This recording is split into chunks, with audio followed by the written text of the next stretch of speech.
لغو خواهند کرد و تلاش میکنن که لغو بکنن. تحریم‌های غیر هسته‌ای مهمترینش تحریم‌های یکجانبه‌ای هست که کنگره امریکا علیه ایران تصویب کرده در 4 دهه اخیر از بعد بحران گروگانگیری در سفارت امریکا و اینها. یعنی به نوعی وعده بهبود رابطه با امریکا داده ایشون؟ ببینید، فراز تمام این مناظره ها نه در امروز بلکه در کل 3 باری که این مناظره ها صورت گرفت همین صحبت آقای روحانی بود و منم همین برداشت رو دارم. هیچ برداشت دیگه هم نمیشد از اون داشت. این به نظر من مهمترین نکته بود که اتفاق افتاد. من با آقای روحانی رأی ندادم، با آقای روحانی رأی نخواهم داد در این مورد، اما اگر ایشون چنین کاری بکنند برای ایران پشتیبان این عملشون خواهم بود، چنان که پشتیبان برنامه برجام بودم. تکرار میکنم این نقطه عطف این مناظره بود و امیدوارم که تا پای جان برن بر سریم.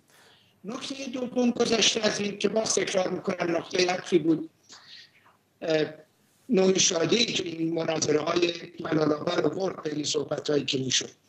نکته دوم، منتظر برخوردهای بسیار تندی باشید بعد از انتخابات. این تضادی که امروز دیدید، این رقابت‌هایی که امروز آشکار شد نمیتواند محدود بشود به 2-3 ساعت مناظره. مشکل بلافاصله بعد از انتخابات شروع خواهد شد، یعنی جناحایی خواهند بود که شمشیر از رو برای همدیگه خواهند کشید. نکته سوم هم اجازه بدید اونم بگم، جمهوری اسلامی امروز ببینید این حرفایی که آقای روحانی در خیلی از موارد زد حرفایی بود که اپوزیسیون به ویژه برون مرز میزد. یعنی جمهوری اسلامی امروز به یه جایی رسیده که باید یا بشکند یا بگذرد از این مرداب‌ها، چنان که مولوی گفته است. امروز به جایی رسیدیم در مورد آمریکا، در مورد مبارزه با راندخواران، در مبارزه با سپاه پاسداران و اسکله‌های نامرئی دیگه نمیتونه چیزی مخفی بمونه، چون در غیر این صورت رونقی صورت نمیگیره در کشور. یک نکته چهارم بود و اینجا قول میدم تمام بکنم، برای من بسیار جالب بود. حتی آقای رئیسی در این مورد صحبت میکردن، این اشاره به ایران دوستی آقایان.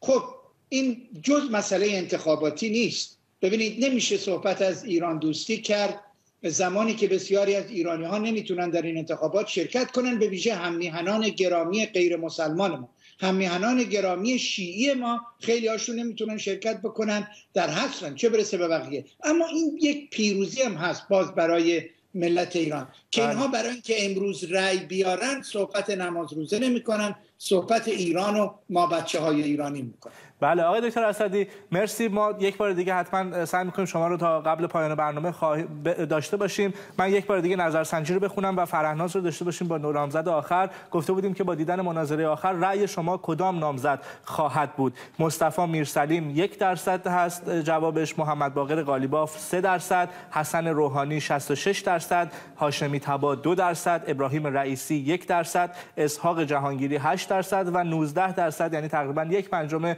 شرکت کنندگان در نظرسنجی اپ من و تو هم گفتن اصولا تحریم کردن و رأی نخواهند داد. ما بتونیم بله یک بار دیگه فرهناز رو داریم با آخرین بخشی که همراه ماست، با 2 نامزد باقی مونده از این 6 نامزد و برخواهیم گشت با مهمانان برنامه. ممنونم پوریا. بله 2 کاندیدا باقی موندن، آقای هاشمی طبا و آقای میرسلیم. ابتدا با آقای هاشمی طبا شروع می‌کنیم در حوزه اقتصاد و صحبتایی که آقای هاشمی طبا کردن که بیشتر از کاندیداهای دیگه به دادن برنامه اهمیت میدن. ایشون گفتن که ارجحیت داره صادرات به مصرف داخلی و تاکید کردن که باید صادرات کشور افزایش پیدا بکنه. همینطور گفتن